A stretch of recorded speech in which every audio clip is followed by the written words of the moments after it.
What's up YouTube? Capital G here, checking out what I believe are going to be our TCG World Premiere cards coming out in this year's Megatons, which somehow have been revealed by the OCG. This is the most bizarre and strange thing I have seen in quite some time, and I don't know what the heck is going on. But for anyone who was like, Cap G, enough with the Dark Magician support on yesterday's video, to quote Goku from Dragon Ball Z, you're gonna love this because we got more Dark Magician support. It's the archetype that will never stop getting support. Also Elemental Heroes and probably Blue Eyes as well. Anyways, we have 3 cards to talk about. As I said, these are supposed to be world premiere cards out of the Megatons, but I don't know if the OCG just got impatient because I believe the Megatons have been delayed this year in the TCG by like a month or so. So maybe the OCG was like, screw it, we'll just reveal it ourselves. But yeah, that happened. Anyways, the first card is actually a field spell for Dark Magician, which is kind of neat. This is Magician Salvation. It is a hard once per turn on the first and second effect. The first effect says, when this card's activation resolves, you can set 1 Eternal Soul directly from your deck. Second effect, if you normal or special summon a Dark Magician or Dark Magicians or Dark Magician Girl or Dark Magician Girls, you can target one of those monsters, special summon from the graveyard Dark Magician or Dark Magician Girl, whose name is different from those targets. So basically, if you summon DM, you get to summon Dark Magician Girl from the graveyard, or if you summon Dark Magician Girl, you get to summon DM from the graveyard. I really like this card. First off, it has Dark Magician in the name. That means that this card is automatically searchable from cards like Magician's Rod. You can add it to your hand with Dark Magical Circle, which is nice. And it gets you one of your core pieces, essentially. Like, we know Eternal Soul and how pivotal and how good that is for the Dark Magician strategy, allowing it to summon DM from the hand or graveyard every single turn. This is a card that basically just serves as a proxy for that. And I kind of like it as a one-of in the deck because, again, it is highly searchable by Magician's Rod, and if you activate Circle and you get this card, then basically you get your Eternal Soul, which just fully completes the puzzle. Or you can obviously, like, at that point, if you get something different from Circle, you can just search this and still have the Eternal Soul. I think the second effect is just kind of a bonus effect. I don't even think you really need to trigger that for this card to be worthy of a one spot in your deck. If you do get that effect off, you get another monster from your graveyard for free. That's obviously just like icing on the cake. But like overall, I think I'd play just one copy just because it tutors Eternal Soul. And Eternal Soul is like one of the main win cons in Dark Magician, just using that card over and over again to trigger Circle and to just constantly get advantage. Next up, we have Shatter the Darkness. Continuous spell.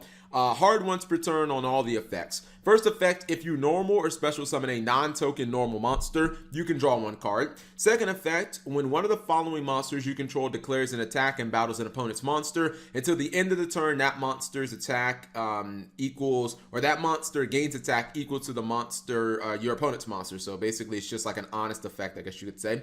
If the monster is a level 5 or higher normal monster, I guess just Dark Magician or anything else, Blue Eyes White Dragon. Second effect, a ritual monster that uses a normal monster, or third effect, a fusion, synchro, or exceed that has used a normal monster as material. So this is an interesting card. I don't think that this card is actually all that great in Dark Magician because, like, it's an effect that you're probably not going to trigger in the first turn. Obviously, if you're going first, you're not going to be battling anything, so you can't use the second effect. But Dark Magician doesn't usually summon Dark Magician turn 1. I mean, I know you can with like souls and stuff, but in general, I don't know if it's that easy to get that draw. Now, I actually think where this card is probably better is in archetypes that just run vanilla monsters. Sue Ships is like a prime example because Sue Ships, you have a normal sushi card, like a complete vanilla that will let you draw, and then Sue Ships also exceed summon using that normal vanilla Sue Ship monster. So, you'd be able to meet both of the conditions for that archetype. I mean,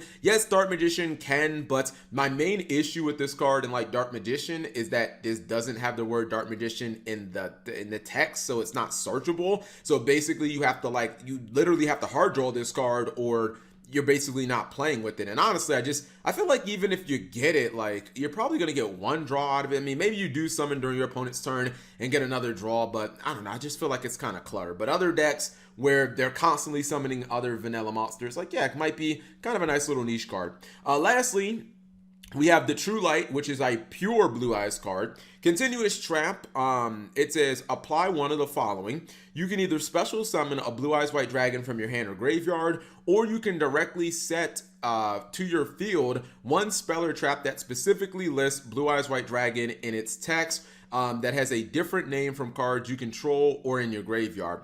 Second effect, Blue Eyes White Dragon in your monster zone cannot be targeted by your opponent's card effect. Third effect, if a face-up card on the field, or if this face-up card on the field is sent to the graveyard, destroy all monsters you control. So this is literally Eternal Soul for the Blue Eyes White Dragon archetype. In fact, even when I looked at the card, I just saw the artwork and I was like, where have I seen that before? I was like, is that Eternal Soul? And if you look at the cards side by side, like, yeah, it's basically even the same artwork, and it has basically the same effect. I mean, the protection effect is a little weaker than Eternal Soul because your guys can be affected by, you know, monster effects and other things as long as they don't target. However, the searching effect is just, it's a little bit better because, like, number one, your opponent can't ash it because you're not really technically searching, you're just setting cards on the field. And number two, like, Eternal Soul has a very limited card pool, only works with like 2 cards. People only play Dark Magic Attack, they don't really even play Thousand Knives. This card works with all the Blue Eyes cards. Unfortunately,